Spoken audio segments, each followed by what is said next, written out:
여러분, 아침에 출근하는 사람들의 얼굴을 보셨습니까? 버스를 기다리는 사람들, 물밀듯이 밀려오고 밀려가는 사람들, 전철을 타기를 위해서 기다리는 사람들을 보셨습니까?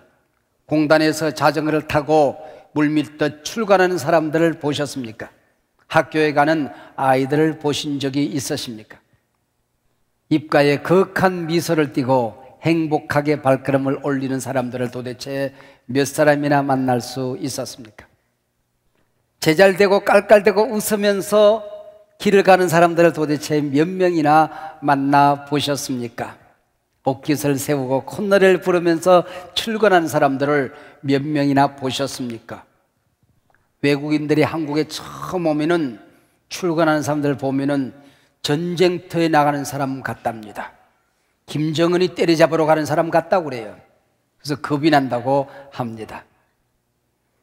지금 우리나라, 우리 시대는 과거 그 어느 때보다도 풍성한 자유를 누리고 있습니다. 6, 70년 전 세계에서 가장 가난하던 한 나라가 국민소득 무역 수지에 있어서 10위권을 오르내리고 있습니다. 세계에서 가장 잘 사는 나라 가운데 한 나라가 되었습니다. 그러면 그만큼 우리는 행복합니까? 작년 미국의 갤럽이 전 세계 143개국을 조사했습니다. 우리나라 국민들은 도대체 행복지수가 몇 위점이나 될 것 같습니까? 한 12점 될까요? 20위 안에는 될까요?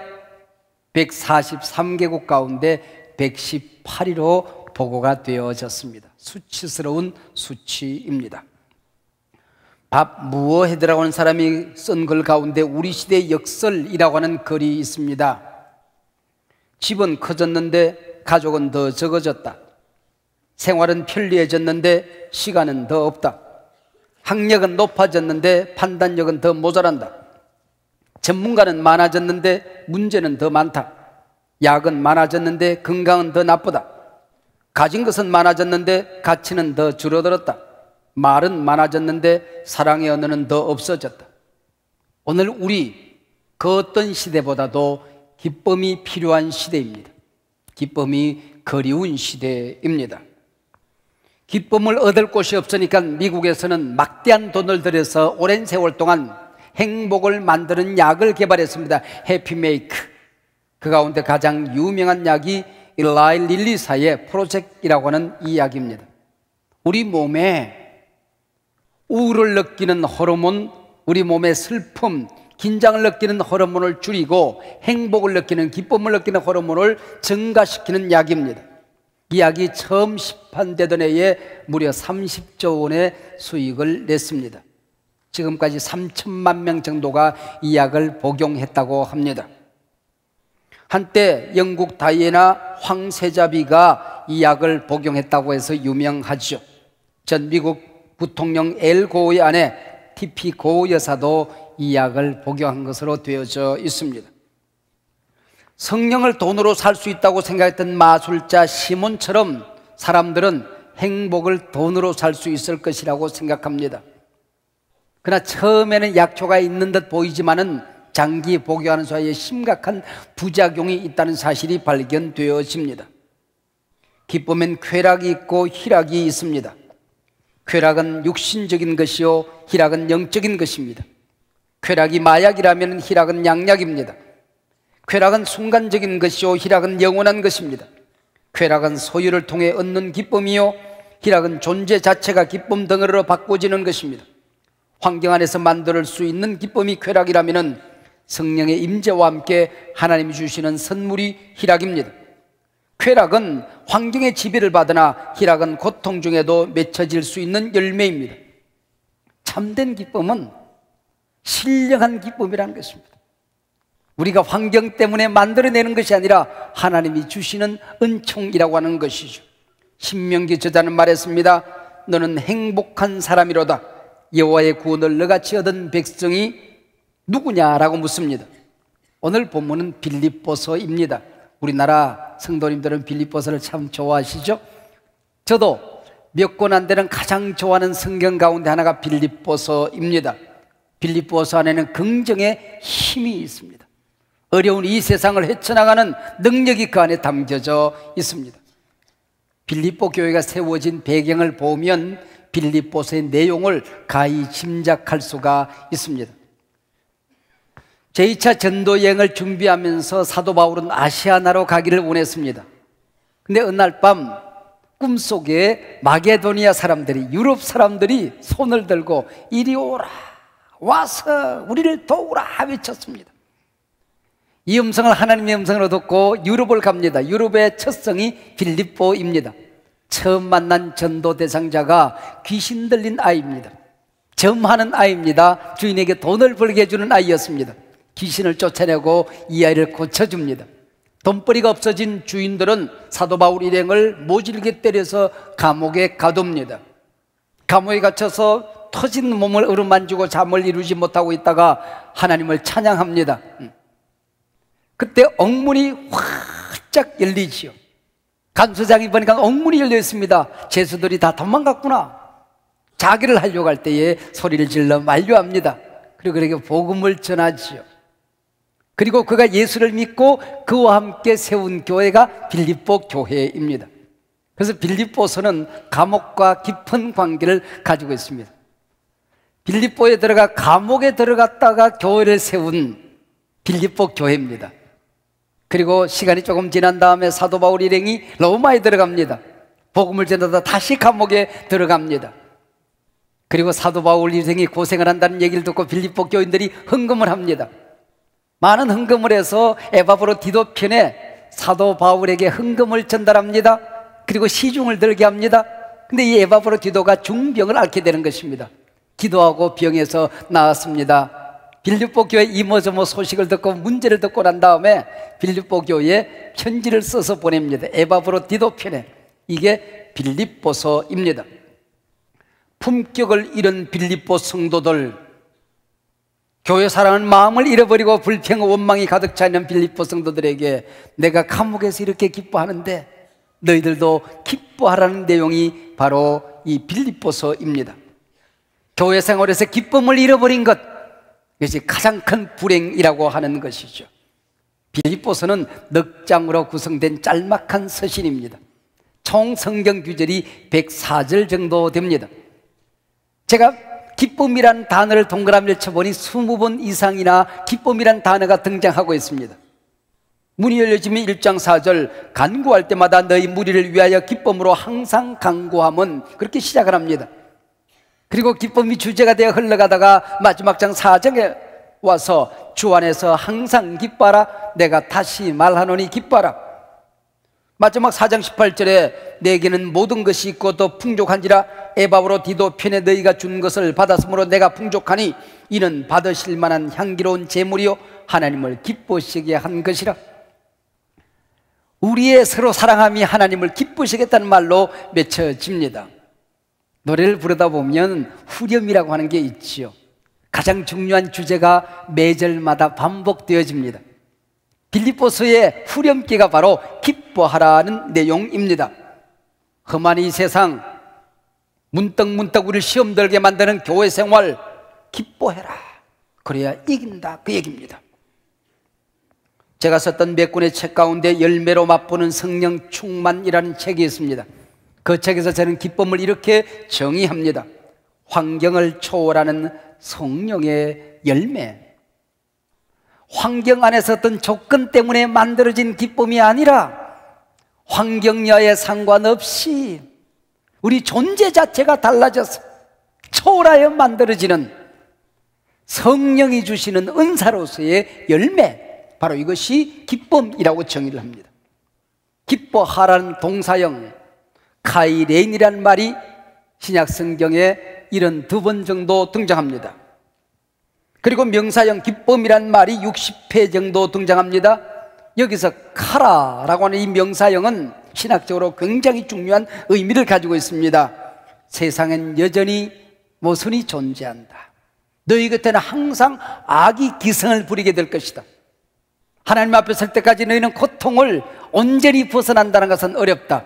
그러나 하나님이 우리와 함께 계시니, 예수님께서 반드시 너희를 찾아오실 것이니, 궁극적으로 네가 반드시 승리할 것이니, 그걸 바라보고 기뻐하라, 그런 의미를 가지고 있는 것입니다.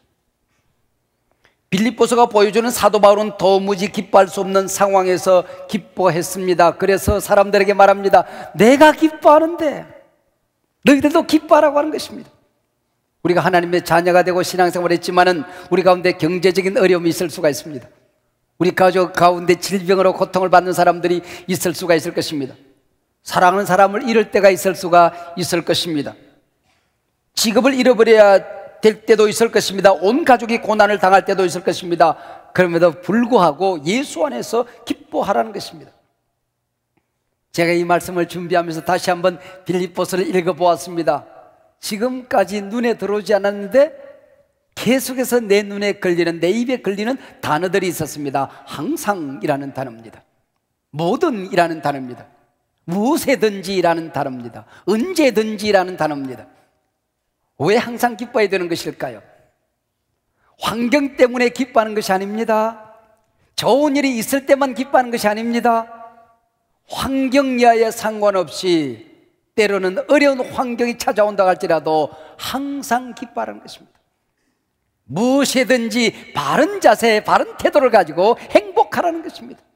언제든지 기뻐할 수 있는 것이 바로 네 존재 자체가 기쁨 등으로 바뀌어졌기 때문이라고 하는 것이죠.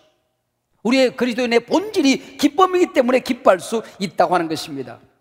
사도 바울은 착한 일을 하다가 감옥에 갇혔습니다. 분통이 터질 만한 일이죠. 억울한 일이죠. 짜증스러운 일이죠. 그러나 그때 나는 기뻐했다. 이것이 그리스도인이다 말씀하고 있습니다. 어렵사리 세워진 빌립보 교회 교인들은 무서운 핍박에 직면하고 있었습니다. 교회는 큰 위기에 빠져 있었습니다. 근데 교회는 서로 사랑하지 않냐고 분열되어집니다. 교회를 사랑하는 마음이 식어집니다. 마치 요즘 교회의 모습과 흡사했던 것 같습니다. 입을 열면 불평하는 사람들이 많아집니다. 원망하는 사람들이 많아집니다. 그 상황을 보면은 절망스럽지요. 그러나 그럼에도 불구하고 너희 안에 하나님이 계시니, 구원의 복음이 너희들을 통하여 전달되어지니 나는 감사한다. 함께 기뻐하자. 우리는 반드시 일어설 것이라고 얘기하는 것입니다. 이것이 그리스도인의 모습이라고 하는 것이죠. 우리는 기뻐하는 것이 본질이라고 하는 것입니다. 우리는 기쁨 덩어리로 바뀌어졌기 때문에 그런 것입니다. 월요일은 원래 기뻐하는 겁니다. 화요일은 화가 나도 기뻐하는 겁니다. 수요일은 수도 없이 기뻐하는 겁니다. 목요일은 목축 높여 찬송하며 기뻐하는 것입니다. 금요일은 금세 기뻐하고 또 기뻐하는 겁니다. 토요일은 톡톡 뛰는 기쁨이 있습니다. 주일에는 하루 종일 주 안에서 기뻐합니다. 할렐루야. 사도 바울은 품성으로서의 기쁨의 의미를 참 쉽게 설명합니다. 주 안에서 기뻐하라. 기쁨을 다루던 4장 4절 주 안에서 항상 기뻐하라. 내가 다시 말하노니 기뻐하라. 10절 주 안에서 크게 기뻐함은 13절 내게 능력 주시는 자 안에서 내가 모든 것을 할 수 있느니라. 내게 능력 주시는 자 내가 주 안에서죠. 이 사도 바울 신학입니다. 엔 크리스토. 사도 바울 서신에서 엔 크리스토, 주 안에서란 말이 132회 정도 등장합니다. 우리 기독교는 앞을 봐도 예수입니다. 뒤를 봐도 예수입니다. 밑에서 올려다 봐도 예수입니다. 위에서 내려다 봐도 예수입니다. 속을 뒤집어 놓고 봐도 예수입니다. 예수로 시작하여 예수로 끝나는 게 기독교입니다. 예수 때문에 행복하고, 예수 때문에 기쁘고, 예수 때문에 참고, 예수 때문에 사랑하는 것입니다. 할렐루야. 여러분, 상황의 종이 되지 마십시오. 금년에 우리 선언하십시다. 한번 따라하시기 바랍니다. 나는 상황의 주인이다. 나는 상황의 주인이다. 내 존재 자체가, 내 신분이 바로 기쁨이라고 하는 것이죠. 여러분, 이게 건강을 유지하는 여러 가지 비결 가운데 하나가 행복해하는 것입니다. 특별히 웃는 거라고 그래요. 소리내서 하하하 몇 번 웃으면요, 한 20분만 웃으면은 20분 동안 운동하는 것과 동일한 효과가 있다고 그래요. 암세포를 잡아먹는 킬러세포가 무한정 만들어진답니다. 그리고 스트레스가 감소되어집니다. 혈액순환이 원활해집니다. 소화가 촉진되어집니다. 어린아이들은 하루에 한 400번 정도 웃는다고 그래요. 깎고 나면 까르르, 우르르 깎고 나면 까르르 뒤집어져요. 근데 서양 사람들은 하루에 80번 정도 소리내서 웃는답니다. 근데 우리나라 사람들은 하루에 소리내서 웃는 것은 별로 없고 빙그레 웃는 게 13번이래요. 그래서 전 세계에서 속은 웃음의 근육이 가장 발달되지 않은 민족 가운데 하나가 우리나라 사람이라네요.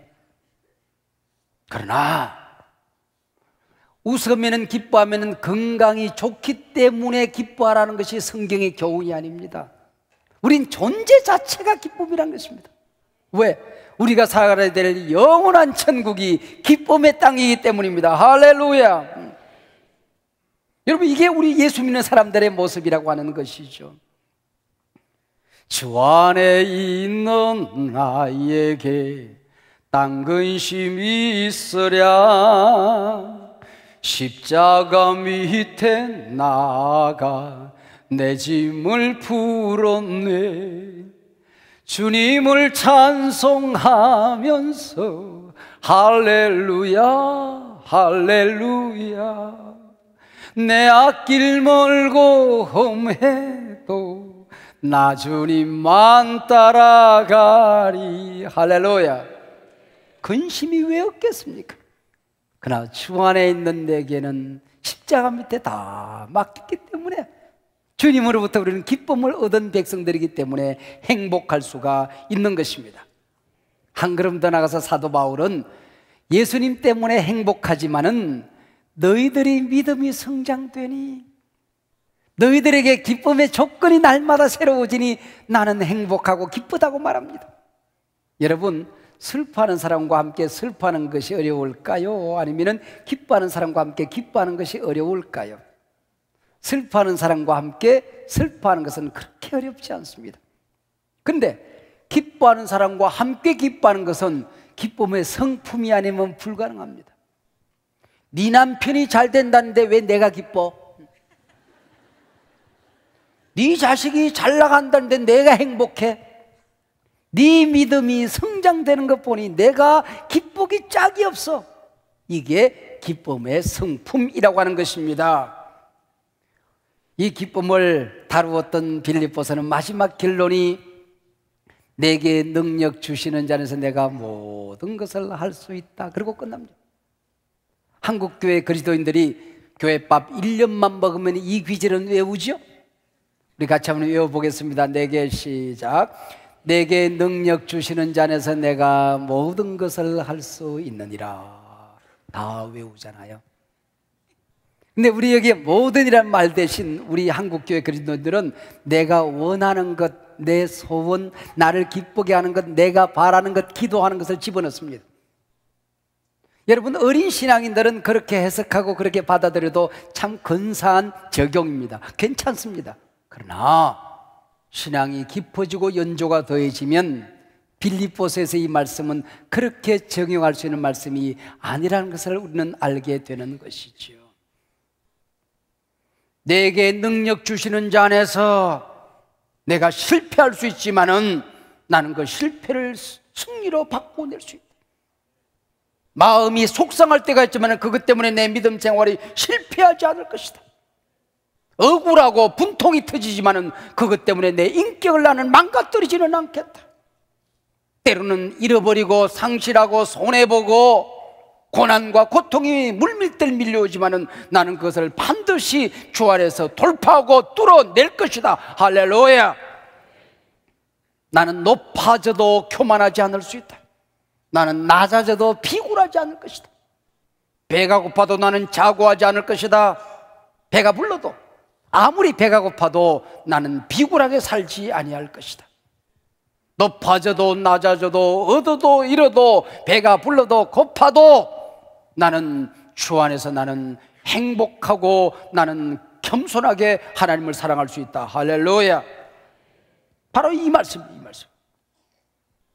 여러분, 우리가 믿음 생활 참 하고 나면은 만사형통하리라는 믿음을 가지지요.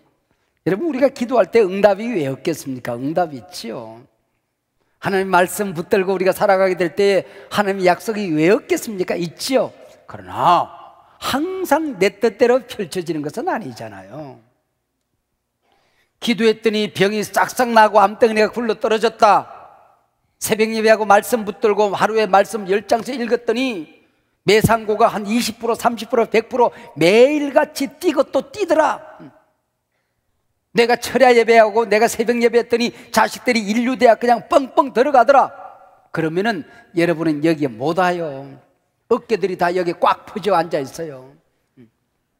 세상에 힘 있는 사람들, 잘난 사람들이 이 자리에 다 앉아 있다고요. 들어오려고 그러면은 어이 가봐, 그러면 끝나는 거야. 그리고 성경 공부하는 학원이 무수히 생길 거요. 기도 가르치는 학원이 그냥 동리마다 생길 것입니다. 여러분, 우리가 믿음 생활하지만은, 기도하지만은, 하나님 사랑하지만은, 뜻대로 살아보지만은 경제적인 어려움도 있을 수가 있고 질병을 겪을 때도 있고 손해를 봐야 할 때도 있는 것입니다. 그럼에도 불구하고 시합 중간에 스코어를 말하지 말아라. 전투에는 실패할 수 있지만 우리는 반드시 전쟁에 승리할 것이다. 내 인생이 끝난 날 주님께서 모든 눈물을 내 눈에서 닦아주시고 저 내 인생의 마지막 종착점에 승리의 깃발을 나는 반드시 꽂게 될 것이다. 할렐루야. 온도계가 있고 온도 조절계가 있잖아요. 기후가 떨어지면 온도계는 내려가요. 기후가 올라가면 온도계는 같이 올라가요. 그러나 온도 조절계는 추워지면 이걸 내 안에서, 방 안에서 온도를 높여놓으면 방 온도가 조절이 되어지는 거예요. 더워지면 에어컨 온도를 맞춰놓으면 방 안이 시원해지는 온도 조절계입니다. 온도계는 내가 어찌할 수 없는 거예요. 그러나 온도 조절계는 내가 맞출 수가 있잖아요. 어떤 사람들은 주식이 온도계요. 주식이 온도계.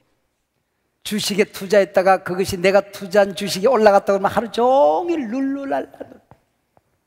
미국에 양키즈라는 명문 구단이 있습니다. 이 사람들이 아침에 신문을 펼치면은 누가 투수를 했는가, 누가 안타를 쳤는가, 누가 홈런을 쳤는가, 어떻게 했는가, 그걸 연구하기 시작을 했어요. 그리고 다른 팀들이 어떻게 지금 어느 정도 따라오고 있는가. 명문 구단이었습니다. 근데 연봉이 자꾸 올라가기 시작을 해요. 돈이 많아졌어요. 이 선수들이 전부 다 주식에 그 돈을 넣어놨어요. 그랬더니 아침에 일어나면 다른 구단의 스코어를 확인하는 것이 아니라 주식을 확인하기 시작하는 것입니다. 자신들이 투자하는 주식이 떨어지면 공을 던지고 야구방망이를 땅바닥에 때려서 부셔버리고 바켓을 걷어차고 그러면서 명문구단이 추락하기 시작했다고 하는 것이죠.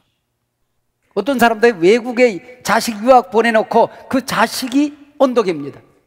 엄마 나 시험 잘 쳤어. 그러면은 그냥 온 세상을 다 얻은 것 같아. 근데 엄마 힘들어 나 아파. 그러면은 다음 전화 올 때까지 코가 빠져서 땅에 꼭 꽂고 다니고 그래요. 자식의 성적이 온도계인 사람들이 있습니다. 그러나 우리 그리스도인들은 세상 환경 때문에 좌우되는 사람들이 아니라 환경의 노예가 아니라 고난이 있지만은 시련이 있지만은 상처가 있지만은 아픔이 있지만은 기도로 온도계를 올리는 겁니다. 믿음의 날개를 달고 올라가는 것입니다. 고통이 있지만 하나님 앞에 성금 다가가는 것입니다. 기도의 능력을 받는 것입니다. 성령으로 충만한 것입니다. 말씀 붙들고 벌떡 일어나는 것입니다. 이게 바로 내게 능력 주시는 자로서 내가 모든 것을 할 수 있다고 하는 것이죠. 해피메이커는 환경이 아니다. 미국의 약이 아니다. 내가 해피메이커다. 내 안에 예수 계시니 어디에 가나 나는 행복을 만들어낼 것이다. 행복의 전도자가 될 것이다. 환경의 노예가 아니라 환경을 기쁨의 환경으로 나는 바꾸는 능력의 사람이 될 것이다. 할렐루야. 이 금년 한 해 동안 기쁨의 성품이 충만한 여러분들이 되시기를 주의 이름으로 축원합니다.